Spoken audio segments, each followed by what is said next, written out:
Of Jesus is referred to just 3 times in the Gospel of John. If we just had the Gospel of John, we would not even know that her name was Mary. On the first occasion, it was at that wedding at Cana of Galilee, back right at the beginning in chapter 2. And the mother of Jesus was there. And Jesus and his disciples had also been invited to the wedding. And when the wine gave out, the mother of Jesus said to him, "They have no wine." And Jesus said to her, "Woman, what concern is that to you and to me? My hour has not yet come." And his mother said to the servants, "Do whatever he tells you." And at the end of the wedding, John writes, after this, Jesus went down to Capernaum with his mother, his brothers, and his disciples, and they remained there for a few days. The second reference to Mary is in John chapter 6, which is an extended preaching of Jesus on the nature of the bread of life. Then the Jews began to complain about him because he said, "I am the bread that came down from heaven." They were saying, "Is not this Jesus, the son of Joseph, whose father and mother we know? How can he now say, 'I have come down from heaven'?"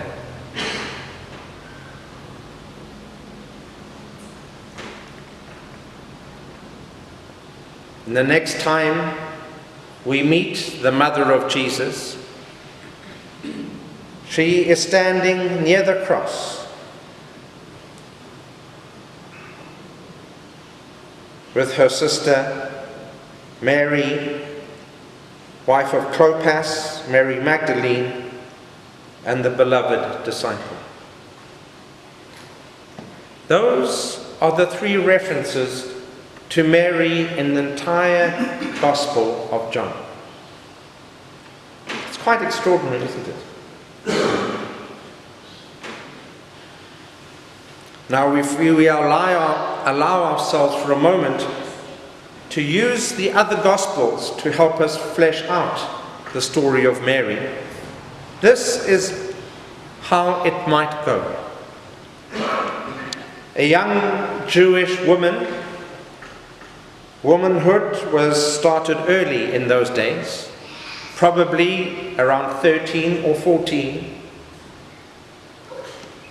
has a vision from an angel who tells her that she will be pregnant. She is engaged to be married, and the man to whom she is engaged agrees not to embarrass the family and put out this young woman who was pregnant. He agrees to continue with the betrothal and the marriage.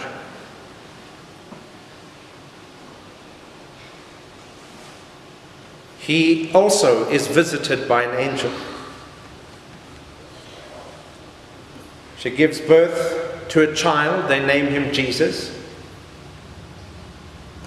And they go back from Bethlehem, the place of his birth, to Nazareth. And there they live a life.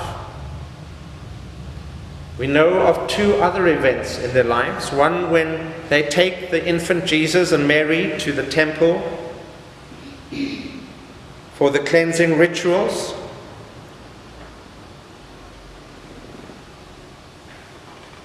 And there are various sages in the temple who greet the coming of this one who they see as the salvation of Israel. But things are silent again until Luke mentions that at the age of 12, Jesus and his family went into Jerusalem.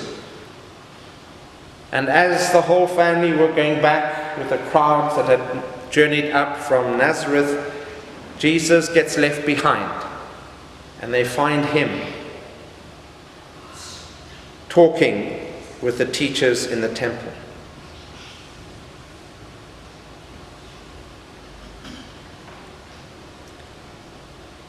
And so John gives us none of that background. He simply has Mary, or rather not even Mary, he has the mother of Jesus appear on 3 occasions. Can you imagine what was going through her mind as she stood at the foot of the cross? How strongly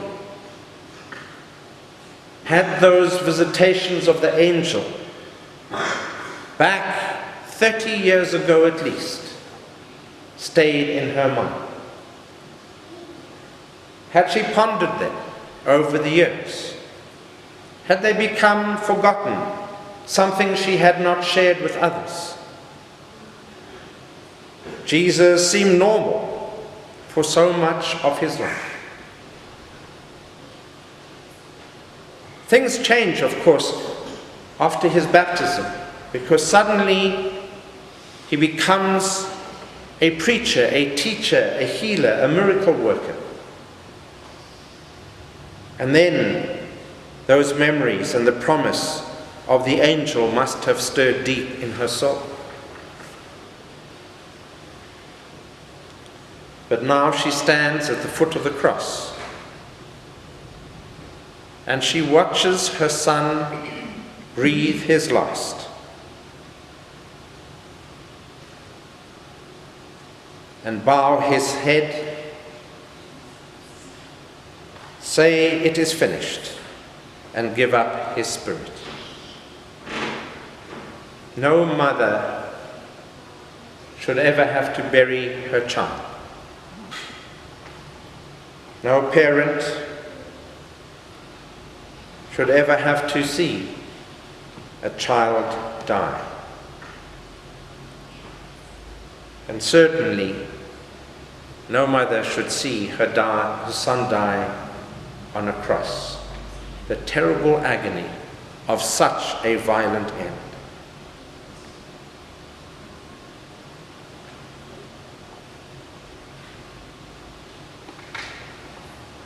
When we as parents feel pain about our children, let us turn and stand with Mary at the foot of the cross and know that our pain is shared and understood.